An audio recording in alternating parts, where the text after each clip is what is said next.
Hi everyone, welcome back. In this presentation we're going to cover the characteristics of autism. It's really important that you understand the characteristics so it will help you to understand where your students' behaviour is coming from and perhaps why they're not learning as well as you might expect given their other skills or level of IQ or language development. Autism is often described as being characterised by a triad of impairments in the communication, social behaviour and restricted patterns of behaviour domains. People with autism tend to have difficulties with all aspects of communication. At the severe end of the spectrum, people with autism may be totally non-verbal, while those at the high functioning end may have very high levels of language skills. But even at the high functioning end, where they have very well developed language skills, they will still have some difficulties with communication. It might be that they use language in unusual ways, or do not vary their communication to suit the audience or context.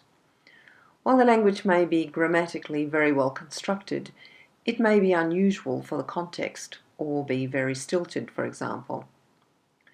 And in some instances, they might use the same language and tone of voice to talk to the principal as they might to a peer or to a toddler.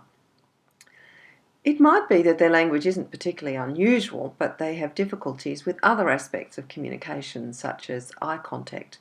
They stare too long, they look away too quickly, they don't look at you directly, they look at you out of the corner of their eye, or in fact make no eye contact at all. I had a secondary student I was working with who reported he couldn't look me in the eye when he was under stress, because when he was under stress he couldn't concentrate on what he wanted to say if he was looking at me in the eye. In fact, he reported it was actually more than he couldn't concentrate on what he was saying, it was actually painful for him. To overcome this painful situation for him, we just used to simply sit side by side and stare at the same spot on the floor while we had our conversation. People with autism interpret situations and language literally, so often do not understand humour, metaphors and sarcasm. You might think you're talking plainly and giving a clear direction, but the student may get a completely different message from what you intended. For example, think about this direction. Go to the toilet and make sure you wash your hands. While this instruction would be very clear for a student who knows the routine, for a student with autism who hasn't learned that routine, think about the possible literal interpretation of that instruction. Go to the toilet and make sure you wash your hands. It's not a pretty mental picture, is it? Don't worry if you don't get that picture straight away. Sometimes people have to think about it. Because the penny doesn't always drop immediately, it's not obvious what I'm suggesting here, because the language contains so much meaning for us that we can fill in the blanks and we don't even know that we're doing it. The world of behaviour and social communication is a world full of shades of grey, a lot more than 50 shades of grey.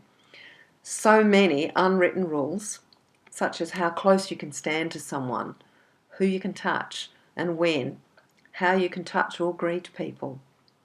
It reminds me of a professional relationship I had with a deputy principal in a school. At some point, after months of working together on my school visits, we both knew it was okay to move to a more relaxed relationship, greeting each other with a peck on the cheek.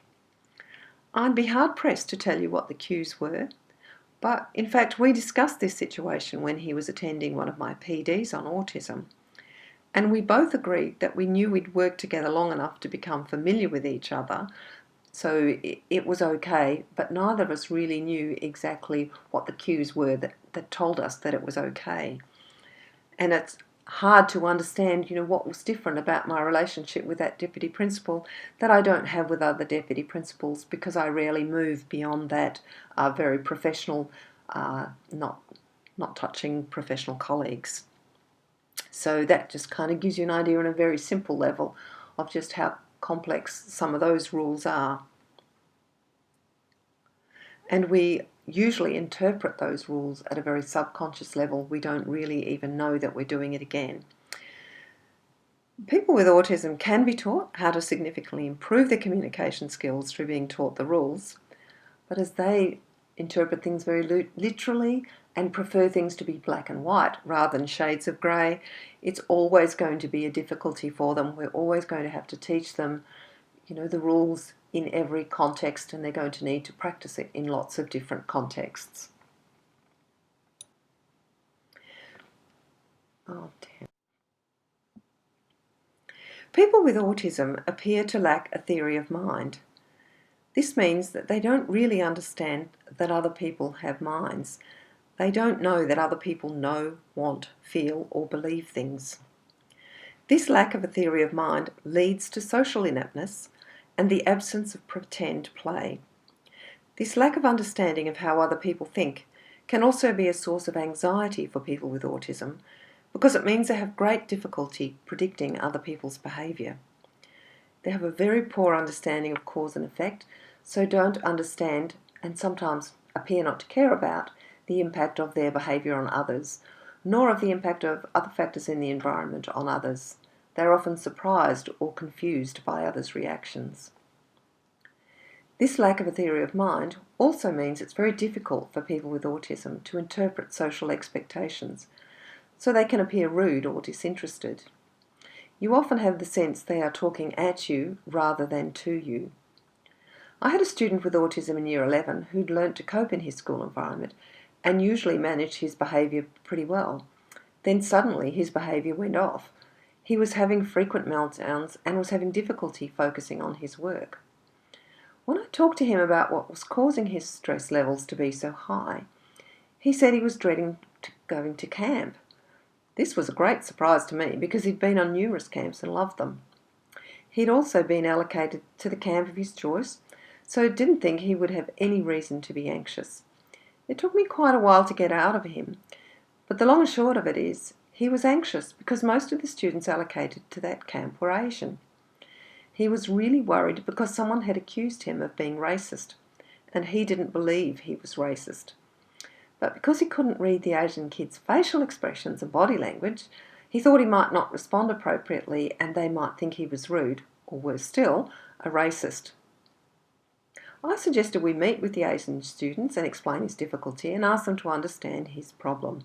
He was very happy with that suggestion. The other kids responded brilliantly and he had a great time on camp. So that kind of gives you an understanding of how even a student who's quite high functioning really struggles with that interpreting other people's behaviour. While people with autism feel emotions very deeply, they often express them in unusual ways.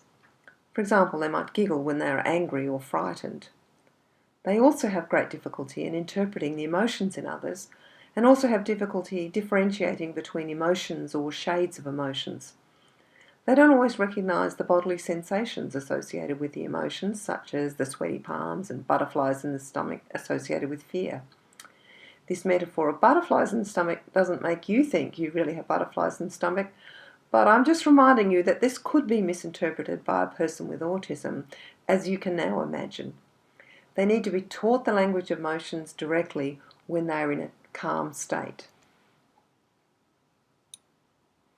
For students with autism, this lack of understanding of how other people think means that they often have few or in fact sometimes no peer friendships. It's not that they don't want friendships, they certainly do and are often keenly aware that they are different from other people and they really want to make connections with other students, but they really just don't understand how to do that. And again, that's something that it's really important that we help them to bridge that gap for them and teach them, all the rules about friendships. People with autism often resist change as a way of getting order into their lives. We all have habits that make us feel our life is under control. Sometimes we call these habits superstitions. I don't know if you've ever watched Rafael Nadal go through his on-court routine prior to her match. He very carefully lines up his water bottles in an exact order around his chair. I'm sure he doesn't really believe the order of the bottles makes a difference to the match, but the repetitive nature of the task is quite calming and gets him in the right frame of mind.